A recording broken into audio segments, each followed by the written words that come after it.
सीधा साधा दिखने वाला सरकारी कागज अपने आप में एक पूरी कहानी समेटे होता है। आज हम एक ऐसे ही दस्तावेज की परतों को खोलेंगे और ये समझेंगे कि इससे हमें एक पूरे सिस्टम के काम करने के तरीके के बारे में क्या पता चलता है। तो ये देखिए, हमारे सामने है उन्नाव, भारत का एक सरकारी पत्र। अब पहली नज़र में तो ये बस एक और सरकारी दस्तावेज लगेगा, है ना? पर असल में ये एक पहेली की तरह है। ये कागज का टुकड़ा आखिर क्या कहानी बता रहा है? तो इस पहेली को सुलझाने के लिए सबसे पहले ये समझना होगा कि इसमें कौन-कौन लोग और कौन-कौन से दफ्तर शामिल हैं। तो चलिए इस चिट्ठी को परत दर परत खोलकर देखते हैं। सबसे पहली बात, ये पत्र भेजा किसने है? अगर हम ऊपर प्रेषक और नीचे दस्तखत देखें तो साफ पता चलता है कि ये उन्नाव के जिला विद्यालय निरीक्षक ने भेजा है और तारीख है 17 अप्रैल 2026। अच्छा, तो ये जिला विद्यालय निरीक्षक होते कौन हैं? ये एक सरकारी अफसर होते हैं जिनकी जिम्मेदारी एक जिले के सेकेंडरी स्कूलों यानी माध्यमिक विद्यालयों का कामकाज और देखरेख करना है। इस बात को जरा ध्यान में रखिएगा, माध्यमिक विद्यालय। ठीक है, भेजने वाला तो पता चल गया। अब ये देखते हैं कि ये चिट्ठी भेजी किसे गई। सेवा में वाले हिस्से में लिखा है प्रभारी अधिकारी, जन शिकायत कार्यालय। और ये जन शिकायत कार्यालय क्या होता है? देखिए, ये वो विभाग है जिसे बनाया ही इसलिए गया है ताकि आम नागरिक सरकारी सेवाओं से जुड़ी अपनी शिकायतें वहां दर्ज करा सके। एक तरह से ये वो दरवाजा है जहां लोग अपनी परेशानियां लेकर पहुंचते हैं। तो भेजने वाला पता है, जिसे भेजा गया वो भी पता है, पर इस सब के बीच में वो कौन है जिसकी वजह से ये सब हो रहा है? विषय वाली लाइन में एक नाम है, श्री ऋषभ निवासी मियागंज। यही वो इंसान है जिनकी वजह से ये पूरा मामला शुरू हुआ। असल में इस पूरी कागजी कार्रवाई के पीछे एक छात्र है जिसका नाम है ऋषभ। कहानी उसी की समस्या से शुरू होती है।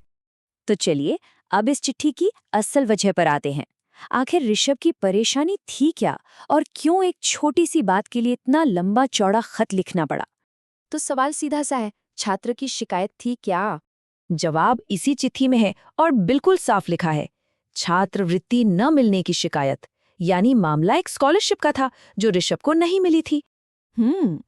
तो अगर शिकायत मिल चुकी थी और मसला भी पता था, तो फिर दिक्कत कहाँ थी? एक सीधी सी बात के लिए इतना बड़ा ऑफिशियल लेटर क्यों? और इसका जवाब हमें इसी चिट्ठी में मिलता है। इसमें लिखा है, छात्र द्वारा बताया गया कि वो प्राथमिक विद्यालय में अध्ययनरत छात्र है जो बेसिक शिक्षा अधिकारी उन्नाव के अंतर्गत आता है। बस यही वो जानकारी है जो सारी कहानी बदल देती है। तो यहाँ हुआ ये ते मामला अधिकार क्षेत्र का था, मतलब जुरिस्डिक्शन का। शिकायत भेज दी गई जिला विद्यालय निरीक्षक को, जो देखते हैं सेकेंडरी स्कूल, जबकि ऋषभ तो प्राइमरी स्कूल का छात्र था और प्राइमरी स्कूल आते हैं बेसिक शिक्षा अधिकारी के अंडर। मतलब शिकायत ही गलत पते पर पहुंच गई थी और बस यहीं आकर गाड़ी अटक गई। लेकिन मजे की बात यह है कि ये चिट्ठी सिर्फ समस्या बताने के लिए नहीं है, ये तो असल में उस समस्या का हल है। ये दिखाता है कि सिस्टम खुद अपनी गलतियों को सुधारता कैसे है। इस चिट्ठी का असल मकसद इस एक लाइन में छिपा है, जिसमें लिखा है, प्रकरण बेसिक शिक्षा अधिकारी उन्नाव को हस्तांतरित करने की कृपा करें।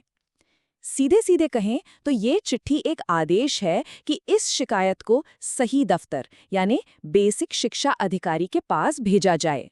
तो अब पूरी कहानी को एक साथ जोड़कर देखते हैं। पहला कदम, ऋषभ ने अपनी स्कॉलरशिप न मिलने की शिकायत की। दूसरा कदम, वो शिकायत गलत दफ्तर में पहुंच गई। तीसरा कदम, उस दफ्तर ने अपनी जांच में इस गलती को पकड़ लिया। और चौथा कदम, उन्होंने ये चिट्ठी लिखी ताकि केस सही अफसर तक पहुंच सके। ये एक शिकायत का पूरा सफर है, शुरू से लेकर सही रास्ते पर आने तक। और रुकिए, इसमें एक और बहुत जरूरी बात है। चिट्ठी के आखिर में प्रतिलिपि वाली लाइन देखिए, इसमें ऋषभ तिवारी का नाम भी है।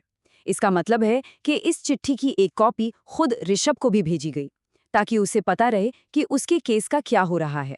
ये बहुत जरूरी है। तो आखिर में ये एक छोटा सा कागज हमें क्या सिखाता है?